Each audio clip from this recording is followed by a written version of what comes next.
nih bersama aku Trivena, Aku Intan. aku Hana, Aku Okta.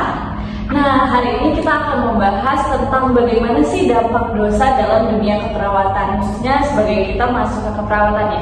Mungkin aku mau minta pendapat dari Intan dulu. Menurut Intan, gimana sih dosa ini?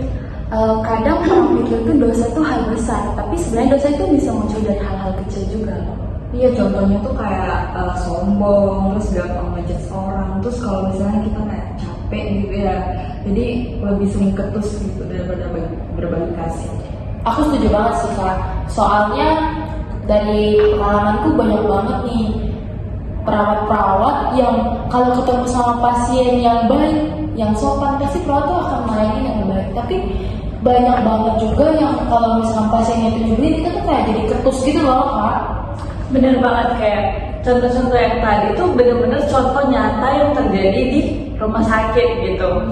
Nah, padahal kita tuh sebenarnya sebagai seorang perawat, terutama sebagai perawat Kristen, kita tuh harus merawat pasien kita sama gitu. Kita nggak boleh membeda-bedakan dari latar belakang mereka, dari sikap mereka, atau bahkan dari status sosial mereka gitu. Oh itu BPJS juga bukan ya kan Kak? Ya betul, Bener banget tuh. Aku pernah dengar katanya perawat itu bukan cuma soal yang kerjanya cepat, tapi juga dia tuh punya hati yang tulus buat melayani pasien.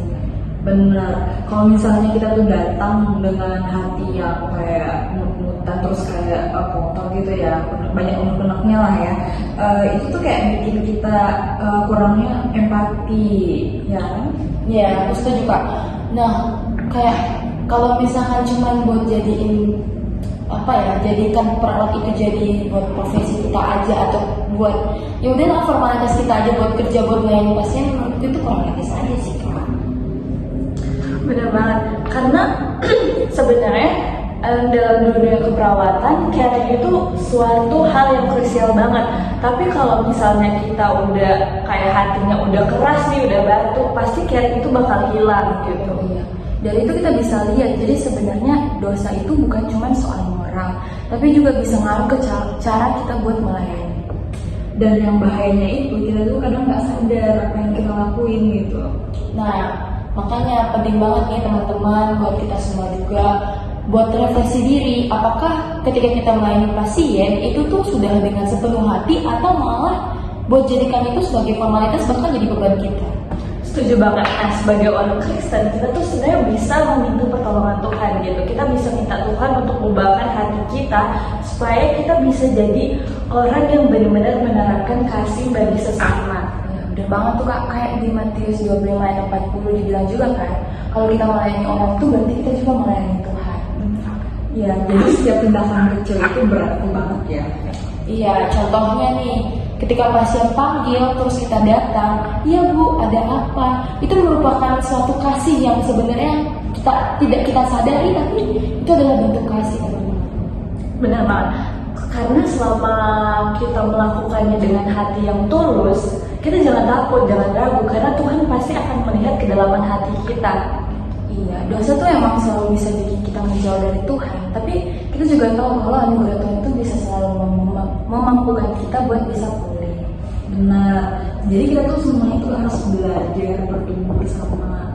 Nah, pokoknya yang penting adalah refleksi diri dan juga harus punya mindset yang ditetapkan dalam hati kalau misalkan melayani pasien adalah juga melayani Tuhan, dan itu adalah sebuah pelayanan kita kepada Tuhan.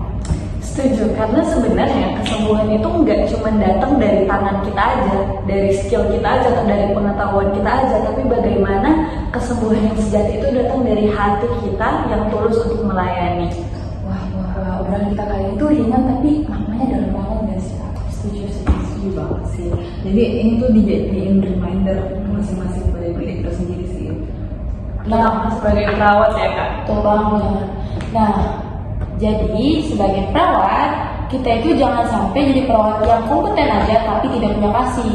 Yuk kita sama-sama buat jadi perawat yang penuh kasih dengan empati dan juga holistik. Amin Kak.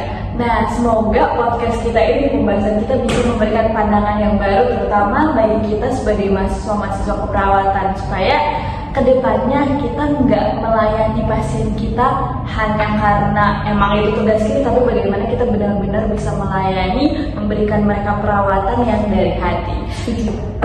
Semoga podcast ini bisa memberkati teman-teman semuanya dan sampai jumpa di podcast selanjutnya. Bye!